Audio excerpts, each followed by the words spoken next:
주식 일정 매매 리오TV입니다. 6월 17일 오늘의 특징주 정리해 볼게요. 먼저 제약 비만 치료제 관련주입니다. 최근 시장에서 임상 3상 발표, 특허 확보, 그리고 신약 개발 기대감이 맞물리면서 제약 관련주에 대한 강한 관심이 쏠리고 있습니다. 특히 오가노이드 기술 발전과 함께 필수적인 콜드체인 인프라에 대한 수혜 기대감도 커지고 있는데요. 이렇게 기술력과 실제 수요가 연결되는 종목군에 자금이 집중되고 있습니다. 먼저 일신바이오입니다. 삼성이 오가노이드 시장에 본격 진출했다는 소식과 함께 오가노이드 활용 확대에 따른 필수 장비 수요 증가가 기대되고 있는 상황에서 일신바이오는 이미 바이오 산업 전반에 걸쳐서 저온 보존 장비를 다수 공급 중인 점이 부각되면서 강세를 보였네요.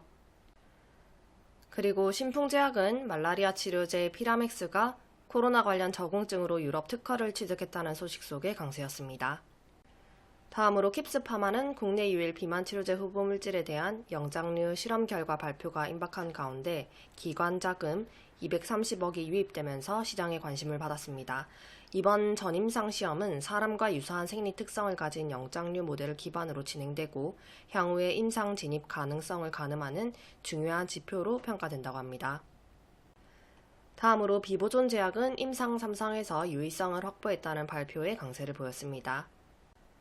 그리고 HLB그룹의 암질환 치료제와 NK세포 기반 항암제가 모두 6월 내에 글로벌 임상 3상 톱라인 발표를 앞두고 있는데요.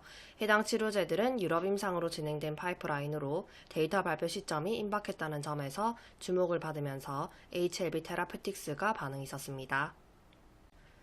다음은 유리기판 관련주로 최근 시장에서는 AI 서버와 데이터 센터 수요 폭증에 따라서 기존 패키지 기판을 대체할 수 있는 유리기판이 차세대 고성능 소재로 주목받고 있습니다. 여기에 삼성전자의 유리기판 도입 가능성까지 언급되면서 계속해서 관련주들 관심을 받고 있네요. PPI, SKC, 삼양NC캠, 램테크놀로지, JNTC 외 유리기판 그리고 초정밀 유리가공 기술을 보유한 기업들이 수혜주로 주목을 받았습니다. 램테크놀로지는 삼성전자 유리기판 프로젝트와 관련해서 애플 등 다수의 글로벌 고객사에 시제품을 공급한 사실이 부각되면서 강세를 보였네요.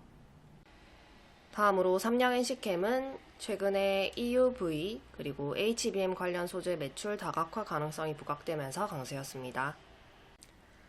JNTC는 유리기판을 활용한 고사양 HDD 패키지 제품군에서 퀄 테스트를 통과하고 양산 전개 시점을 앞두고 있다는 소식에 강세를 보였네요. 이에 따라서 6월 중에 구체적인 성과 발표 기대감이 형성되었습니다. 다음은 원전 관련주입니다. 먼저 국내 이슈부터 살펴보면 최근 국회에서 논의 중인 SMR 특별법 추진에 대한 한국원자력학회가 공식 환영 입장을 밝혔습니다. 일부 환경단체에서 반대 입장을 보였지만 학계에서는 SMR 필요성과 기술력에 대해 분명히 입장을 낸 상황입니다. 다음은 해외 이슈로 최근 미국 증시에서 우라늄 관련주들이 일제히 급등을 하면서 52주 최고가를 경신하는 종목들이 속출했다고 하네요. 이에 관련주로 한신기계, 우리기술, S&T에너지, 에너토코의 관련주들 반응이 있었습니다. 다음은 재건 관련주이고 우크라이나 재건 사업 기대감에 시장이 반응하면서 관련주들 반응이 있었는데요. G7 정상회의에서 젤렌스키 대통령이 참석해서 종전 논의가 본격적으로 진행될 것이란 기대감 속 강세였습니다. 관련주로 HD 현대인프라코어, 데모, HD 현대건설기계, 해인, 대한광통신, 진성TC 외 반응이 있었습니다. 다음은 해운 관련주로 호르무즈 해협 인근 오만만에서 선박 세척에 불이 났다는 외신 보도가 나오면서 해운 관련주가 급격하게 움직임이 있었습니다.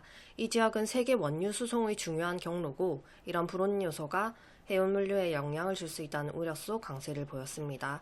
관련주로 흥하해운, 한화오션, STX 그린로지스 외 반응이 있었습니다.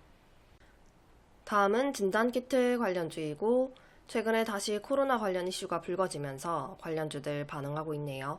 먼저 태국에서 코로나 감염자가 급증하는 추세가 나오고 있고 미국에서는 변이 바이러스가 빠르게 확산되고 있다는 소식에 강세를 보였습니다. 관련주로 유투바이오, 랩지노믹스, 수젠텍, 진원생명과학, 엑세스바이오 외 반응이 있었네요. 먼저 전선 관련주입니다. 최근 유럽에서 낡은 전력망을 대대적으로 교체하는 움직임이 본격화되면서 한국의 전력기기 업계도 수의 기대감으로 반응이 있었습니다. 관련주로 재룡전기, 삼화전기, 산일전기, 두산에너빌리티, 세명전기 외 반응이 있었네요. 개별 테마 종목으로는 먼저 뱅크웨어 글로벌입니다. 현재 정부의 스테이블 코인 가이드라인 발표를 기다리고 있는 상황인데 네이버, 아마존, 알리바바 등과 함께 디지털 금융 동맹을 구축하면서 주목을 받았습니다. 다음은 그리티입니다. 최근 여성 언더웨어 브랜드인 감탄브라가 하루 매출 11억 5천만 원을 돌파하면서 단기간에 최대 매출 기록을 경신하는 성과를 냈다는 소식에 강세였습니다. 그리고 신플랫폼은 최근 DB하이텍에 AI 기반 플랫폼을 적용하면서 AI 자율 제조 기반을 확보하는 단계에 접어들었다는 소식에 반응을 보이고 있네요. 마지막은 바이오포트이고 K푸드를 중심으로 미국 코스트코에서 판매를 대폭 확대하면서 실적이 급증하는 구간에 진입했다는 소식 속 강세였습니다. 여기까지 6월 17일 오늘의 특징주 정리였습니다.